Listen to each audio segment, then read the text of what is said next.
Hello. बघूया आज काय मिळतं आहे का गच्चीत. काल पावसामुळे आलेच नाही वर. हे आहे शेवटचं ड्रॅगन फ्रूट सध्या तरी झाडाला असलेलं. नंतर वांगी तर बऱ्यापैकी लागली आहे. हे मी परवाच तुम्हाला व्हिडिओत दाखवलं होतं. त्यामुळे आज बरीचशी वांगी दिसत आहेत काढायला.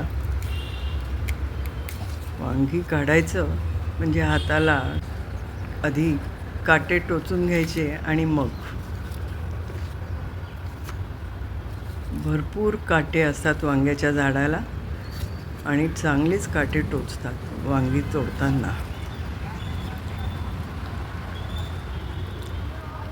छान वांगी मिळाली आहेत आज. 2-4 दिवसासाठी थांबलेला पाऊस परत सुरू झाल्याने झाडांकडे दुर्लक्षच होतं आहे. त्याला खत टाकणं, स्प्रे मारणं हे जरा केलं जात नाही आहेत ही कामं. त्यामुळे वालाच्या शेंगांवर जरा किडेचा प्रादुर्भावही होतोच आहे. पण तरीही शेंगा छान लागत आहेत, मिळतातही आहे भरपूर. त्यामुळे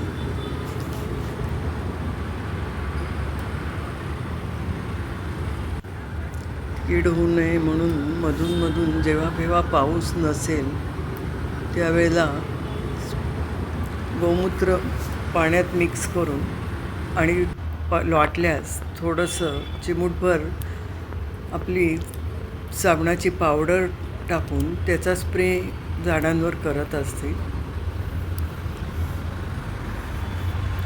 त्याचाही उपयोग होतो. मावा किंवा काळी कीड जी पडत असते त्याच्यावर ती निघून जायला. आणि हे झेंडू दसऱ्या दिवाळीच्यासाठी मी लावलेलं आता छानच फुलायला सुरुवात झाली आहे. आता ही फुलं झाडावर ठेवून उपयोग नाही आहेत, ती तोडलीच पाहिजेत.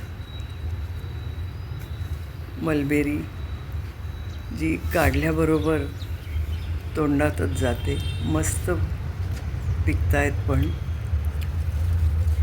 अजून तरी जास्त नाही आहेत, पण आपल्याला बाहेर विकतच मिळत नाही बाजारात, त्यापेक्षा तर नक्कीच चांगलं की थोडे थोडे मिळतात.